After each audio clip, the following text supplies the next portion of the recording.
Veremos a continuación una breve semblanza del doctor Costanza.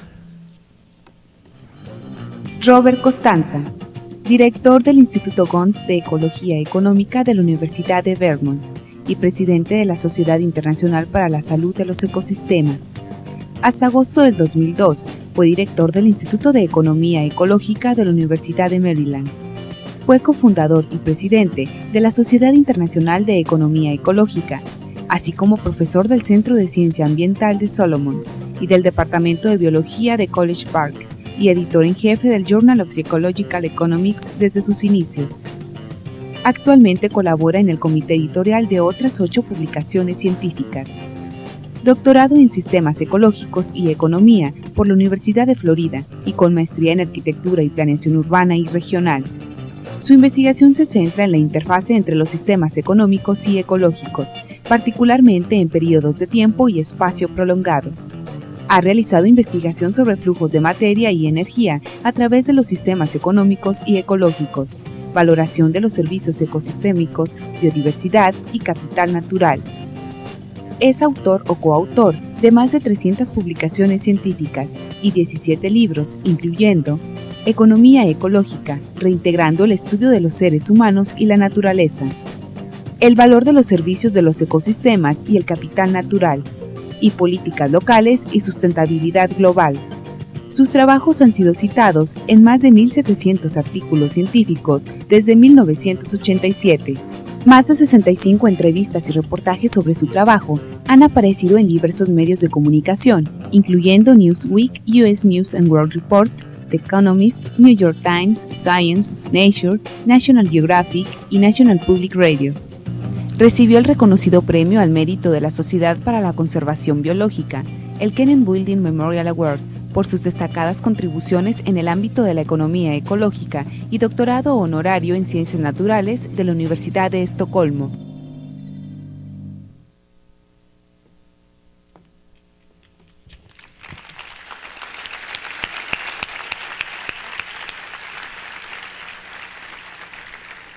Ahora escucharemos al doctor Robert Costanza, quien impartirá la conferencia Economía Ecológica y Capital Natural.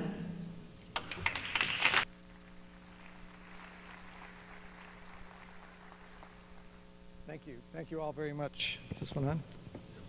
Okay. For that wonderful introduction. And it's a great pleasure for me to be here talking to you about ecological economics and ecosystem services and sustainable development. I have to put my glasses on so I can see my slides. Oh, yes. So, if I can go back to the first slide. And just to begin to make the point that to actually solve problems in a practical sense requires that we integrate these 3 elements of having an adequate vision, both of how the world works, but also of how we would like the world to be. What are our goals? And sustainable development has certainly been put forward recently as a major societal goal. We need to flesh out what that means. What do we mean by sustainable development? And also, what do we mean by a desirable and sustainable development? That has to interact with our understanding of how the world works. And our visions and paradigms, I think, are changing quickly and evolving as our presence on the planet is changing. Our tools and analytical techniques need to be more appropriate to this changing vision, and our implementation strategies also need to be more appropriate to this changing vision. So we can go to the next slide. In the past, we lived in a relatively empty world. One that was empty of humans and their artifacts. The human economic subsystem was a relatively small component of this larger, finite, and global ecosystem. But just recognizing that the economy is a subsystem of this larger ecosystem, I think, is itself a change in vision. And recognizing that in the past, we were not really able to affect that larger global life support system to any significant way. But this is changing rapidly. If you go to the next slide. And this should start rotating. There you go. I don't know how well you can see that, but this is nighttime satellite imagery composited onto a picture of the Earth that I think shows in a very compelling way the extent of the current human presence on the biosphere. If you looked at this display even 200 years ago, the nighttime side would be completely dark. And now the satellites are picking up the light energy that's correlated with population and economic activity on the planet. And you can see that humans are now a significant component of the planet, the anthroposphere, as it might be called. And some have even argued that we've entered a new geologic era called the Anthropocene because of the significant impact of humans on the functioning of this ecological life support system. Next slide. And there are other ways of showing how our impact on the planet has been increasing recently. The bottom left slide shows the increase in species extinctions on the planet over the last several decades. Certainly the human population has really spiked up in the last several hundred years. And we're even beginning to have a major impact on global material cycles, like the nitrogen cycle in the upper right-hand panel shown there. Okay, next slide. And this one should also start moving. I don't know what, there you go. This is from a computer simulation of the global atmosphere and ocean and biosphere combined, which I think in one place gives you a very compelling picture of how the atmosphere is working, how the weather functions, and also gives you some clue as to the complexity of the underlying processes that we're only now beginning to get a real handle on. What you're seeing here is in white relative humidity and in orange precipitation every hour over the course of a whole year. And you can see the fronts moving across the northern and the southern hemisphere in the intertropical convergence zone. And really it's a quite compelling picture, I think, of how complex this atmospheric system really is, and how complex are its interactions with the rest of the Earth system. I usually watch this for at least a couple of minutes a day just to sort of center myself, because it does really bring you back to some realization of what's going on the planet. You can see in March now even the features such as the Indian monsoon are beginning to form here, and you can see how much faster the fronts move across the southern hemisphere, where there's no land to get in the way, than they do across the northern hemisphere, and where the desert zones are. So our ability to understand some of our impacts on the planet is also improving at a rapid rate. Okay, let's go to the next slide.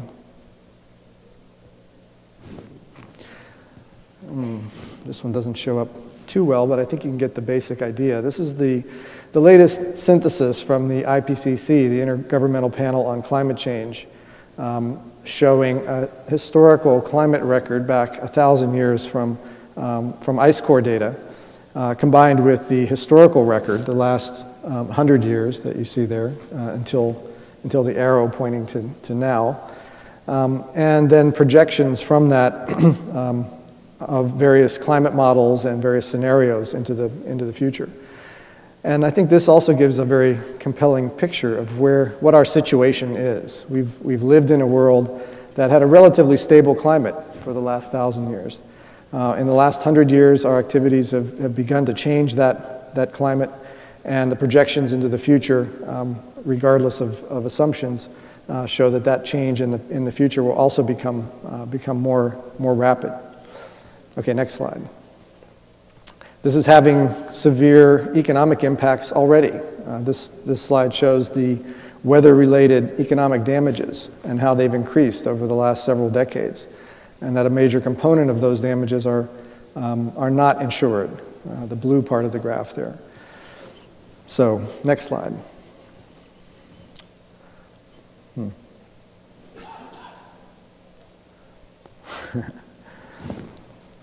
Okay, that's a little smaller than it should have been, but anyway. Here you're seeing our ability to observe what's happening in the biosphere, and that movie is showing the data collected over a 3-year period of primary production in the biosphere, both the terrestrial and the marine biosphere. Again, to reiterate the idea that we're beginning to understand these systems, but we're also coming to the conclusion that these are very complex and adaptive systems. They are not subject to the type of analysis that we have done in science in the past. They require a lot more synthesis of information from a number of different sources in order to really get an understanding of the whole system. Okay, next slide. So the bottom line is that we're now living in a full world context. Our vision of the world, our understanding of how the world works is progressing to one which understands how much the economic subsystem is affecting this larger and finite global ecosystems, and the fact that we are having these impacts. And the bottom line from all of that is that our focus of attention now needs to shift much more to the interactions between the ecological life support system and the economic subsystem, and not put quite as much emphasis as we have in the past on studying the independent parts of the system, but how the pieces all work together. If in fact our goals for the future have anything to do with sustainability. Next slide. So, ecological economics is an attempt to do that. It's an attempt to integrate across the natural and social sciences, and ecology and economics in particular. Ecology and economics both come from the same Greek root, oikos, which means the house. And so ecology is literally the study of the house. Economics is the management of the house. Ecological economics is then managing the house based on our knowledge, based on our understanding of how that house functions. It has 3 integrated questions or goals. The first, to establish and maintain an ecologically sustainable scale or size of the economic subsystem as a component of this larger ecological life support system. To establish a socially fair distribution of resources, both within the current generation of humans, but also between the current generation and future generations. That's sort of the Brundtland definition of sustainability. But also between humans and other species that we share the planet with. And third, to establish an economically efficient allocation of resources. We want to use our resources as efficiently as possible, but in order to do that, we have to include in that allocation mechanism all of the resources that are important to our welfare.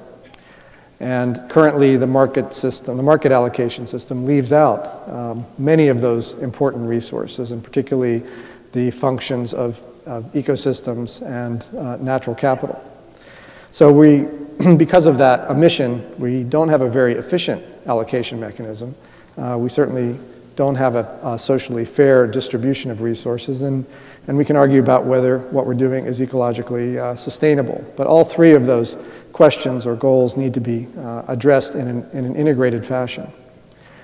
To do that, we need to establish and maintain a more transdisciplinary dialogue. These are not problems that any one discipline is capable of dealing with on their own. They're inherently transdisciplinary issues that require that we get beyond even multidisciplinary applications, but really establish communication between the disciplines and between the university and the community and the policy community, the stakeholder communities. So transcending all of the barriers that have gotten in the way of dealing with these issues in a more holistic way is something that we need to do. To address the problems rather than simply looking for applications of tools that we know how to use. To develop a more integrated approach to science, one that's a better balance between synthesis and analysis. So we've gotten very good at taking the problems apart into their pieces. But we need to put at least as much effort into putting the pieces back together and understanding the way the system functions as a whole. And we need to develop more effective and more adaptive institutions, ways to take this knowledge and implement it in order to help us achieve our goals.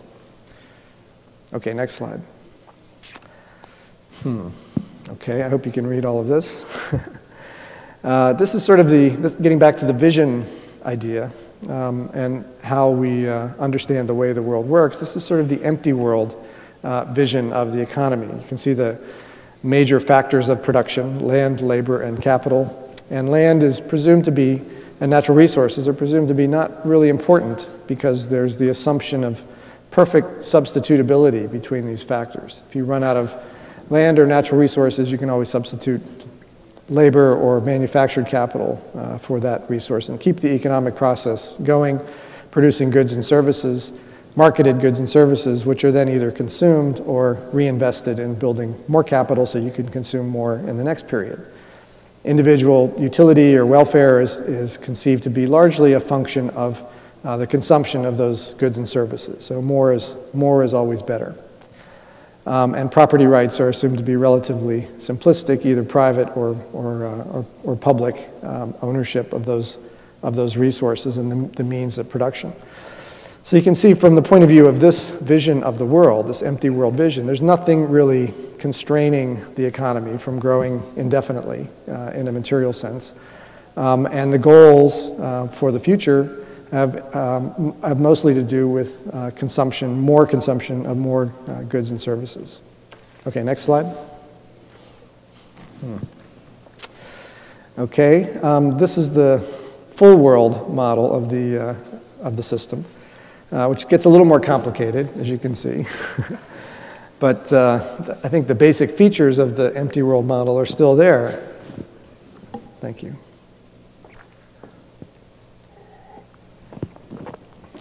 But in this model, there's the assumption or the recognition that there's limited substitutability between these factors of production.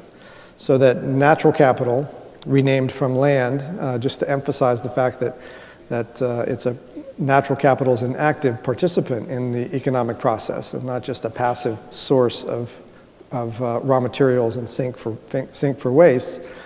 Built capital or manufactured capital is still there. Human capital is the information as well as the labor supplied by humans, but now more importantly, the information stored in individual human brains and our technical know-how. And social capital, which is the interaction between individuals, all the rules and norms and formal and informal social institutions that we've developed in order to make these systems actually function. That we're still producing goods and services, marketed goods and services, but they also produce waste as byproducts. And natural capital produces ecological services and amenities that both help the conventional economic process to function, but also can directly affect human well-being and welfare without going through the market system. And another significant feature of this model is that it's materially closed, so we know that everything has to go somewhere. It obeys the first and second law of thermodynamics, unlike the empty world model. And that individual well-being is a much more complex function, as we know from recent psychological research, that consumption of material goods and services only positively affects well-being up to a certain fairly low threshold, beyond which it actually can have negative effects on welfare, people's stated welfare. And that beyond that welfare really is more a function of a balance between consumption and many of these other factors that I show in the diagram. The services of nature, ecological services and amenities, of having a fulfilling job as opposed to just a job to make money to buy things. Being part of a community and a family, those sorts of things affect welfare in a very significant way and need to be taken into account if we're trying to build an economy that actually leads us to a sustainable and desirable future. Okay, next slide. Okay, I hope you can read some of these. I can barely read them from here. But I can explain what this slide is intending to show, which is that how we measure our progress is also something that's changing and needs to change. And in the sort of light-colored pinkish tone here, we see various measures of economic income. And GNP and GDP, which are the conventional measures of economic progress, really are only measures of economic income, and it's really only the marketed part of that economic income that gets captured in GDP. So it's a very partial and distorted measure of welfare, if we're talking about welfare, because it adds everything and doesn't subtract any of the negative aspects of economic activity. In the blue there you see some alternatives that have been proposed to try to measure economic welfare that would subtract things like the impacts of oil spills. If you have an oil spill, GNP will go up because somebody has to go and clean up the oil spill. That leads to more activity and more income. If healthcare costs increase due to air pollution, GNP will go up because because all of those healthcare costs get incorporated into the conventional measure. So measures like the MEW, or more recently the ISEW, the Index of Sustainable Economic Welfare, and more recently the Genuine Progress Indicator, are attempts to try to subtract out all of those negative elements from the conventional measures and add in some positive elements that are left out of GNP, like the contribution of parents who stay home to take care of their children. Those contributions are not included in conventional measures, but should be.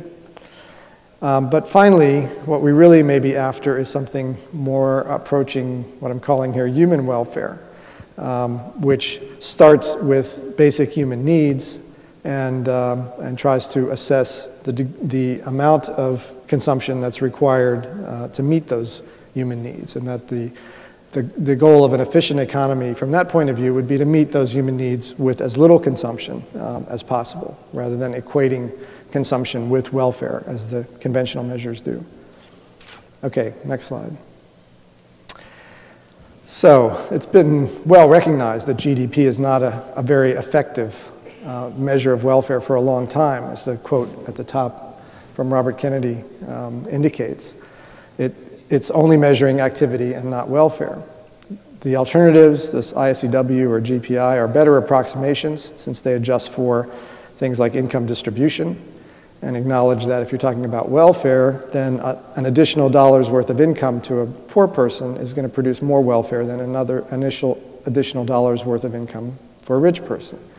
So if you're talking about welfare versus income, you have to adjust for for the income distribution. You have to adjust for the value of social and natural capital and non-marketed household work and various other things. If we go to the next slide, I think we'll see what's included in the ISEW or GPI, just to give you some idea of the range of things that are included. Starts with personal consumption weighted by income distribution, and then adds the value of household labor and volunteer work, services of household capital, highways and streets, and then everything in red is subtracted.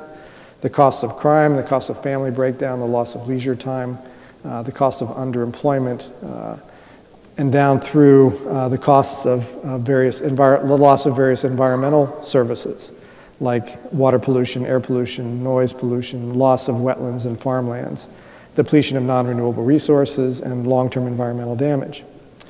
So you can see there's a long list of adjustments that need to be made, and when you make those adjustments, if you go to the next slide, you get some very different results than from the conventional measures. These show indices of ISEW versus GDP for several different countries for which both of these indices have been calculated. And you can see for the US, for example, the two are fairly well correlated up till about 1970 or 80, at which point the ISEW started to level off and head down, even though GNP was continuing up. Britain did an even worse job of maintaining that correlation. Some other countries have maintained the connection a little better, like the Netherlands and Sweden.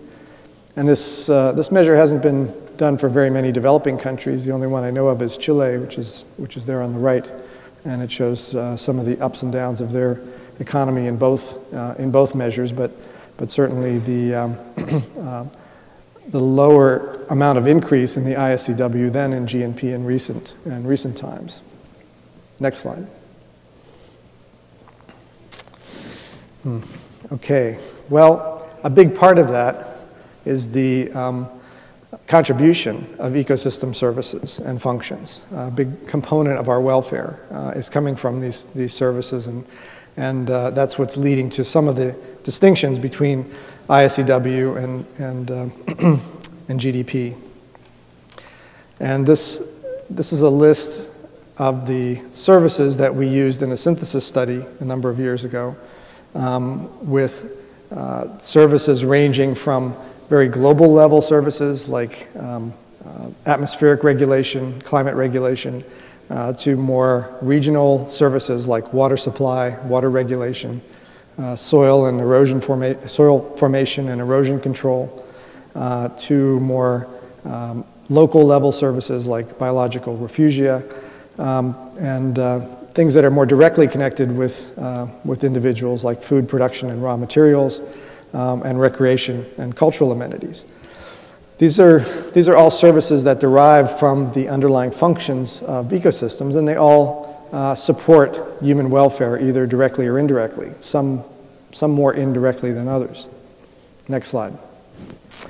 So we did a synthesis study that was published in Nature in 1997, trying to assess the value of these services in terms that were comparable to conventional economic services. Next slide. And this is just a summary of the results from that study. The largest section in that study, the largest section of the paper, was the section on limitations and caveats and problems with the study. But going through all of those problems one at a time, we recognized that solving each of the problems would actually lead to larger numbers rather than smaller ones. So we're talking here about a fairly conservative estimate of the value of ecosystem services, here arrayed by biomes, and then the value of all 17 of those services added together per hectare. You can multiply then by the area of each biome to get the total global value and sum them all up, and you come up with a value of on the order of $33 trillion a year, which is larger than the conventional GDP by a significant margin. And again, it's a very conservative estimate. So the bottom line from this is that the services of natural ecosystems are contributing in a significant way to our welfare, but many of those services are outside the market system, are not picked up in conventional measures of economic welfare or performance, but are nonetheless extremely important to not only our current welfare, but in particular to the sustainability of that welfare into the future. Next slide. Another way of displaying this, if you remember the first slide I showed of the light energy, that correlates fairly well with conventional economic activity. And if you go to the next slide, I don't know how well this is going to show, but this is a map then of the conventional economic activity derived from the nighttime satellite imagery, and showing you in a little more spatial detail where the economic activity is concentrated. And then if you go to the next slide, you can do the same thing at the same scale with ecosystem services and the contribution that they make to economic welfare. And then you can add the two together and get the next slide. So this is the sum of both the marketed and non-marketed conventional and ecosystem services products plotted at that 1 kilometer scale resolution around the planet. And it gives a very different picture and pattern of the production of real wealth on the planet. And if you go to the next slide, you can then aggregate that production to other scales, like the country scale is a convenient one. So this gives the national level ecosystem services being produced. So that's a significant part of their production, their real production, that's left out of the conventional GNP. Next slide shows the sum of the two, the ecological and economic product, if you will.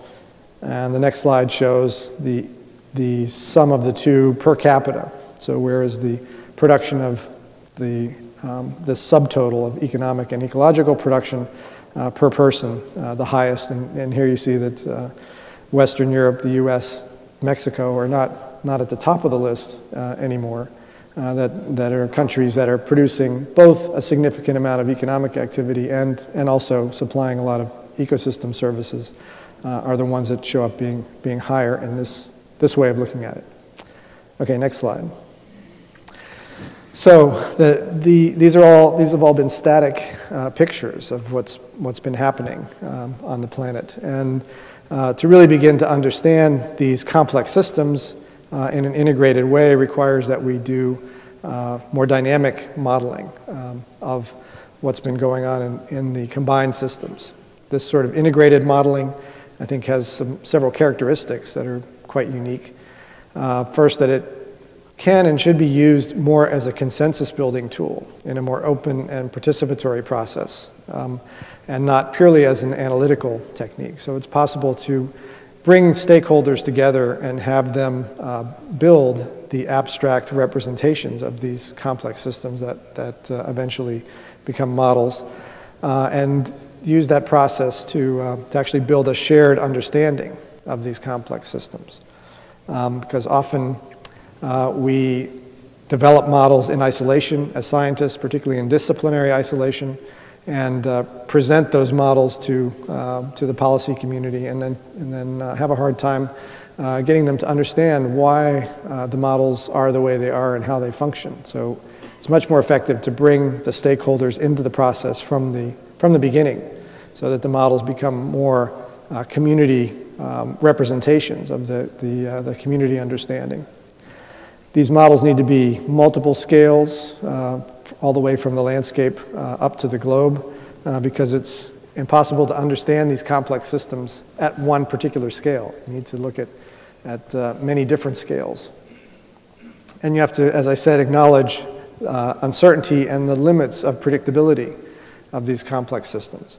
And this leads to some very different policy approaches to managing the environment. If we acknowledge that there are limits to the predictability, and there's always going to be remaining uncertainty, we have to take a much more precautionary approach to our management. It acknowledges the values that stakeholders bring to the process, and simplifies by maintaining linkages and synthesizing rather than breaking the linkages and trying to simplify small parts of the system. And it's important to maintain an evolutionary approach that acknowledges that all of these systems have a history, that they're contingent on that history. There are limits to the optimization of the system because of that, and that humans are co-evolving with the rest of the system. Okay, next slide.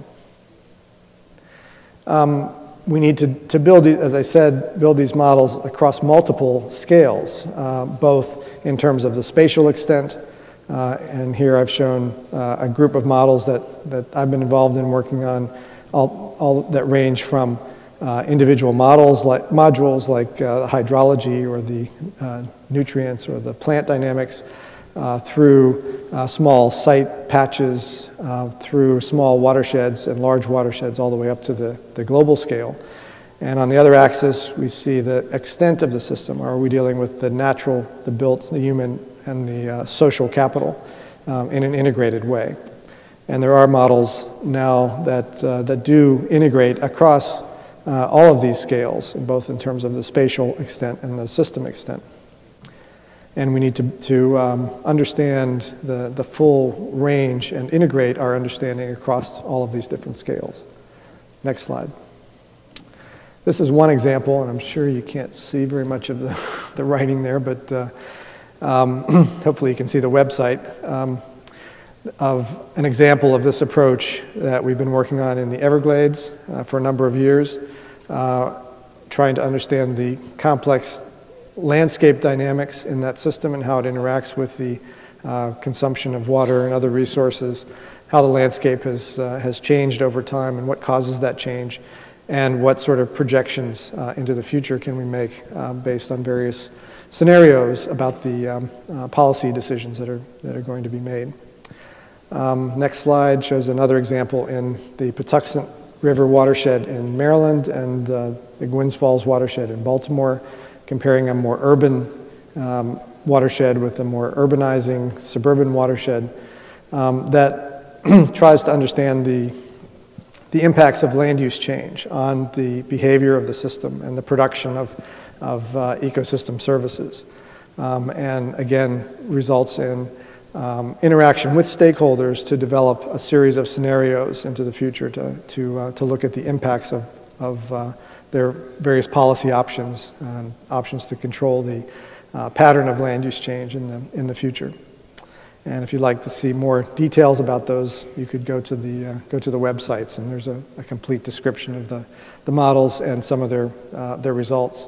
Again, these were built in collaboration with the local stakeholders in both cases. And policies flowing from them then are collaborative policies that can hopefully help to better manage these systems in a more sustainable way. Next slide. We're also doing some work at the global scale to get back to the issue of ecosystem services that tries to understand the dynamics of these ecosystem services over time. And this particular model that we've built recently and published recently, the GUMBO, or Global Unified Model of the Biosphere, breaks down the globe into 11 different biomes, similar to the distribution in the Nature paper, and looks at the interactions within the biosphere, the atmosphere, the hydrosphere, and the lithosphere, and the production by all of those taken together, the natural capital base of ecosystem services provided to the anthroposphere, the human-made capital. So the other three types of capital, human-built and social capital, are all modeled within that anthroposphere, which has then impacts back on the natural capital, and all of this is happening in a very dynamic and integrated framework. Next slide. These are some of the characteristics of this model. I won't read the whole thing, but basically it was designed to look at ecosystem services in this integrated, dynamic way. That was one of the limitations we identified in the original study. Was it's not looking at interactions between ecosystem services. It's not looking at the dynamics of those services. It was attempted to be a meta model in the sense that it's synthesizing information from a number of different models at larger scales, still moderately complex, but you would have to call this an intermediate complexity model. And it's the first global model that we know of that includes these dynamic feedbacks between human technology, the economy, and welfare, ecosystem goods and services, and within this dynamic Earth system. So it's an attempt to take the understanding that we do have at the current time and synthesize it into one model that can begin to address some of the questions we had about what happens to the value of ecosystem services over time. Okay, next slide. I'm going to shift gears a little bit before I come back to that, describing the GUMBO model a little bit, and talk about the need to envision sustainable and desirable futures. As I said, part of the vision component was looking at how we would like the world to be. And it turns out that in many different contexts, in business, in sports, in many other contexts, that the most effective way to achieve change, a positive change in the system, is to first imagine, envision what that positive change would look like. What would a future actually look like that was sustainable and desirable? And this is a list of principles that Dana Meadows published in a chapter in a book that I edited, that we need for effective envisioning. First, you have to focus on what you really want and not what you will settle for. So it sort of takes us out of the context of projecting from the present into the future and says, stop doing that and just look at how you would like the future to look. It should be judged by the clarity of its goals, not the clarity of its implementation path. And it must not get crushed by the physical and political constraints of the real world. And it's critical for visions to be shared. So we need to construct these visions in a dialogue, in a democratic discourse. They're not visions that are created somewhere and then sold to other groups, but how do you create them as a group by consensus? I think this is sort of an essential feature of real democracy, is how do we create a shared vision of of a positive future. And they have to be yet flexible and evolving because this is not a one-time operation. We need to revisit this process of envisioning. It's something that should be an ongoing part of our political life. Next slide. Another way of looking at this vision thing is that once we've created some visions, we need to evaluate them against the real state of the world. And this exercise looked at two alternative worldviews, visions of how the world works, and you can think of them as the empty world or technologically optimistic view on the upper part, and the full world or technologically more skeptical worldview on the lower part.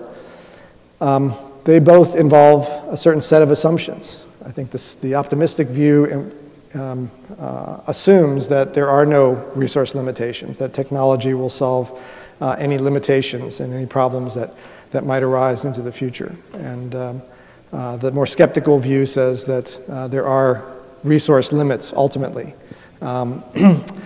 Problem is we really don't know for sure. I mean, there could be technological breakthroughs that remove resource limits. That certainly has happened in the past. We don't know if that'll continue to happen in the future. So these are arrayed against the real state of the world on the top. And then you get four potential futures out of the combination of those two worldviews and real states of the world, which I've named here. And if you take a more optimistic view about technology and that turns out to be true, we end up in what I call the Star Trek future. If we, on the other hand, take that view and it turns out not to be true, if resources really are limited, we end up in the Mad Max future, one where there's significant collapse of the civilization. On the other hand, if we take the more skeptical view and the real state of the world turns out to be more consistent with the optimists, we end up in the big government scenario where government is being too careful and slowing things down. And if we take the skeptical view and that turns out to be the correct vision, then we end up in what I'm calling ecotopia, a future when sustainable development becomes the focus and we move more towards a focus on quality of life rather than continued quantity of consumption. If our goal is sustainability and desirability, then three of these futures are all sustainable. The only unsustainable future is the Mad Max future. So from a game theory point of view, if we only have one shot at this game and we really have fundamental uncertainty about the real state of the world, then we should choose the set of policies that maximize our minimum gains, the mini-max strategy. The worst thing that can happen if we take an optimistic view is Mad Max. The worst thing that can happen with a skeptical view is big government. Big government is significantly better than Mad Max and still sustainable, so we should obviously pursue the policies more associated with the skeptical view, at least until we learn more about the real state of the world. Next slide. I've sort of read narrative descriptions of these worlds to groups of people and had them assess independently for each future vision what their degree of desirability was for that future. So you would ask them, here's what Star Trek looks like. How desirable would you find that world if you happened to be living there?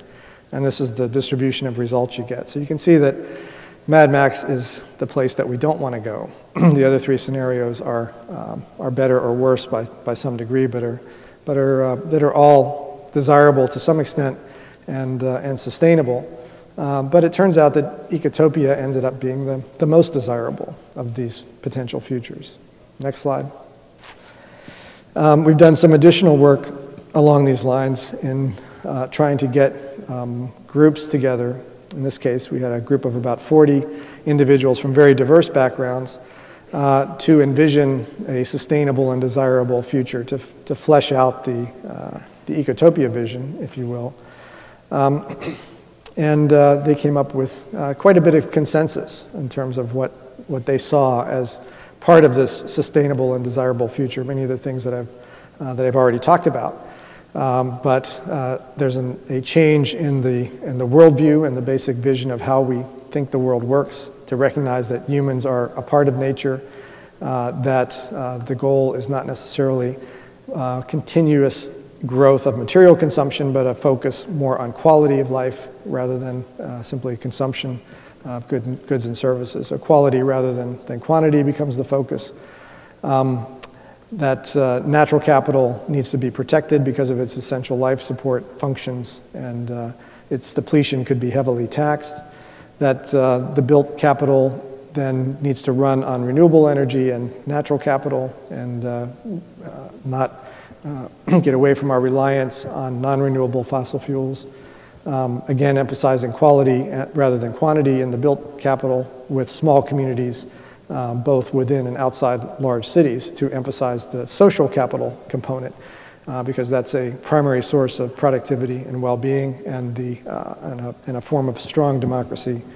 That the human capital then needs to balance this analysis and synthesis, and that people have access to meaningful and creative work and leisure rather than simply jobs to make money to buy things, and that populations become more relatively stable. So you can get a more complete description of this future sustainable and desirable world that we envisioned at the website that's listed there. Next slide. So to effect real change, we need to create and communicate this rich and multicolored, widely shared and positive vision of a sustainable and desirable future. How do we create a positive vision of a place where people really would like to go? And in fact, I think most people would like to go to this more sustainable future than to the future that we seem to be headed toward. Why? Because it does focus on quality of life issues rather than mere consumption, and people's quality of life has been deteriorating even while their consumption has been increasing. It needs to be based on our evolving vision of how complex ecological economic systems work. So our scientific understanding of how these systems function and how they provide services and how they support our welfare, but also how the social capital functions and how it supports human welfare needs to be emphasized. And the vision shifts. This may require a change in vision, as I've tried to emphasize. The change in both the way we understand the way the world works, but also a change in our goals, a better definition of our goals for a sustainable future. And this change, I think, is already happening at a much faster rate than you might recognize or anticipate. And I think I have one more slide. No. I must have left that one out, but there's been some interesting survey research recently that looks at the breaks at least U.S. society down into three components, what are called the traditionals, the modernists, and the cultural creatives, as they're called, by Paul Ray in a recent book has described these three subcultures within the U.S. culture. And the cultural creatives are the subculture that embody many of the components of the vision that I've been talking about. They're concerned about sustainability, they're concerned about the environment, and they're concerned about quality of life rather than merely consumption. And what's surprising is the rate of increase and the magnitude of that subculture in the U.S. Even today. And by Ray's estimate, they're up to a quarter of the population in the U.S. and rapidly increasing, starting from almost zero in 1900 or so, or in 1960 or so. So things are changing, and I think we need to together create this shared vision of a sustainable and desirable future, use our knowledge of both ecology and economics and all of the natural and social sciences together in a transdisciplinary way to help us get there. Thanks very much.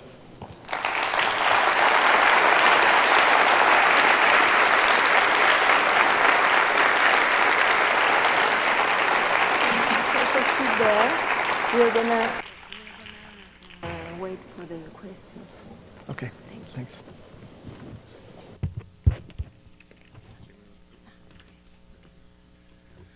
Bueno, tenemos varias preguntas para el doctor Costanza. Voy a traducirlas. So I'm going to switch to English. Lo siento, les pido disculpas para. First question for Dr. Costanza: what has been the impact of the research in the practical world, in the policy world, I mean the research in environmental economics to the practical world, if any?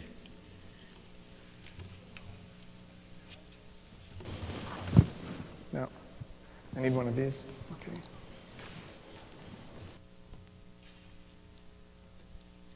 I think some of the, hello? Yeah? No? Okay. I think some of the things I've heard from the people here are practical applications of what we've been talking about. And so you may be a better person to answer that, at least in the local context, than I. But I think around the world, this idea that nature does have an economic value. First of all, just redefining what we mean by the economy. The economy is not so narrow as we had thought about it. It's more what supports our quality of life, and quality of life is certainly important to everyone.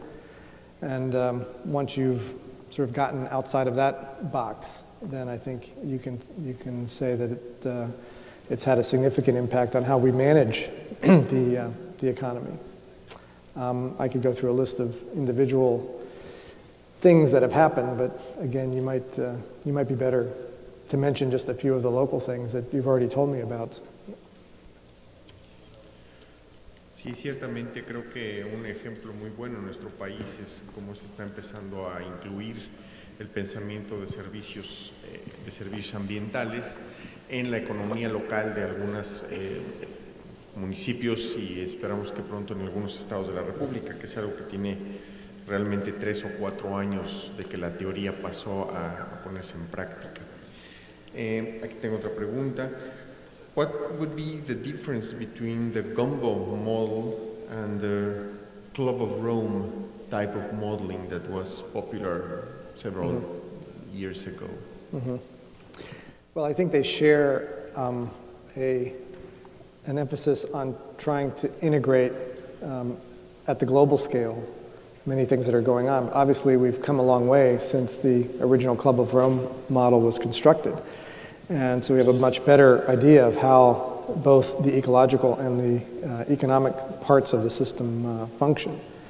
So in that regard, you could think of it as the next generation, but I think it's a more sophisticated, more comprehensive, more integrated approach, and also it's one that focuses on ecosystem services as a central feature in the model and what's happening with those services, which was certainly not a part of the original model, and the original model had much more simplistic treatment of almost all of the components in the system.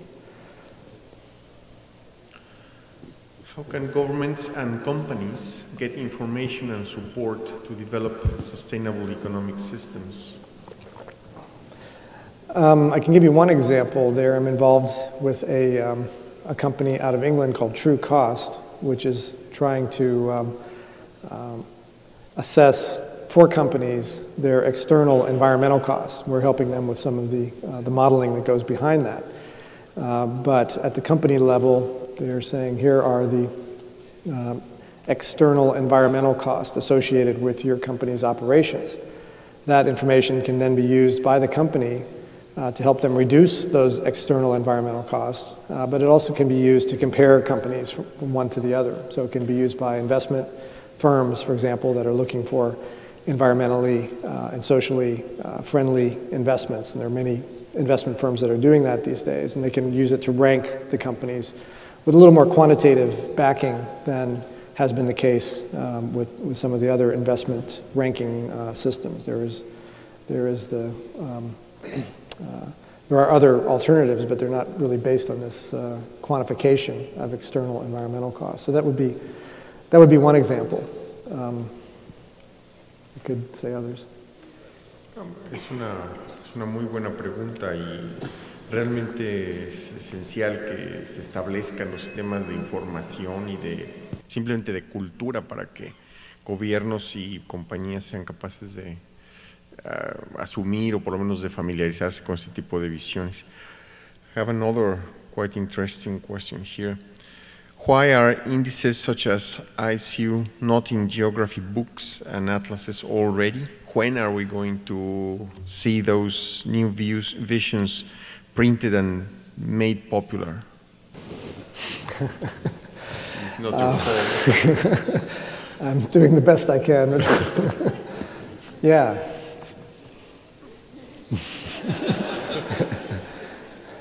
You agree? I don't know. I think it's these things do take time, I think, to get out into the public consciousness. And I think, as I said at the end, I think the worldviews and visions are actually changing more rapidly than we thought they were. So there are more and more people thinking this way, as at least some of the survey results indicate. So many of these kinds of social processes, I think, are subject to what's called a tipping point phenomena, that it looks like nothing's happening for a long time, but beneath the surface, things are changing quite rapidly, and it only is apparent after a certain threshold is reached, and then overnight everything seems to change. So I think we're approaching that tipping point in terms of many of the ideas that I've been talking about.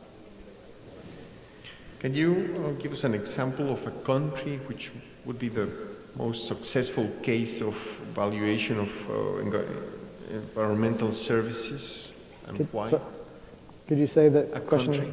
Could you repeat the question? Yeah. What an example of a country that is the best example or the best case of successful environmental services pricing integrated into the economy? I think the leaders right now seem to be Germany and Scandinavia that are doing the most with this sort of idea. And I know there have been several successful implementations. In Sweden, for example, they had a sulfur dioxide tax system that they implemented that was quite successful in very rapidly reducing the sulfur emissions from power plants. And I know Germany is seriously going down this road of ecological tax reform, if you will.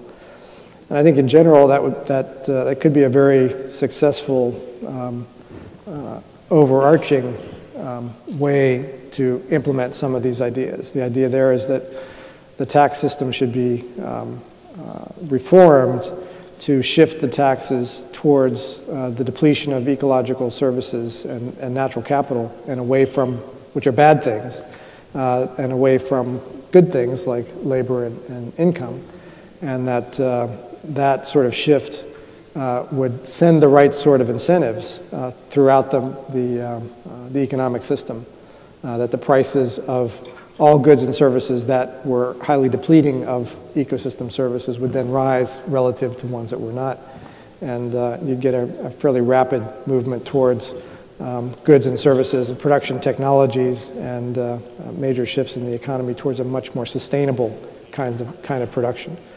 Wind power, for example, would be much more favored in that sort of taxing system than it is now relative to fossil fuels, and I think you'd get a major shift in all aspects of the economy towards ones that we really would desire. Tenemos muchas preguntas, pero desafortunadamente solo queda tiempo para dos más. Entonces, what do you think about the Kyoto Protocol and the role of the U.S. or the responsibility of the U.S. in not actually accepting it or ratifying it? What's the role of the U.S. in relation to this multilateral treaties, environmental treaties? Well, I think that current administration in the U.S. has totally abdicated their leadership in the environment area and in many other areas. So I think it's been a total disaster from almost every possible way you could look at it. You could argue that the Kyoto Protocol is certainly not enough. We need to go much further than that. And I think we could all agree with that, but it's certainly it's a first step, and the U.S. should be taking a lead in all of those steps toward sustainability. I'm going to choose the last question. Also, it's a question about the role of a country like the United States. The question says, what's the role that a country like the United States, which has not yet succeeded in developing or in developing to a sustainable economy, what's its role in convincing developing countries like India or Mexico or China to follow a path that the U.S. has not yet or really chosen to follow? Yeah, I would characterize the United States as an overdeveloped economy, and or that it needs to be redeveloped towards one that is not so focused on material consumption, that's more focused on quality of life issues. And I think other countries have different development paths within that context. That development should be seen more from the context of the four types of capital that I was pointing to: the social, as well as the human, and the built, and the natural capital. And that from within that broader context, all countries need to redevelop if they really want to achieve a sustainable and desirable future. So I don't think the U.S. is a good example of that, at least not yet. If it could be brought to that direction, then I think it would have a lot more to say. One project that we're working on right now is something we call an Earth Shareholders Report. That would be, if you looked at the whole Earth as a business, what would the shareholders report look like? And it would have to include not only the typical financial accounts, but also the accounts for natural capital and social capital and human capital, and what's been happening to those, and how have they affected quality of life around the planet. Are we really managing this enterprise in a way that, if it were a business, would it be managed in the same way? You'd have to argue that no, it wouldn't. That we'd be in a very different management strategy if we managed it in this more comprehensive and integrated way as a business enterprise was. So I think we have a long way to go, but as I said, I think there are some significant recent trends that are headed in the right direction. Bueno, pues desafortunadamente tenemos que terminar. Le agradezco mucho otra vez al doctor Costanza y le pido a todos ustedes un aplauso para él.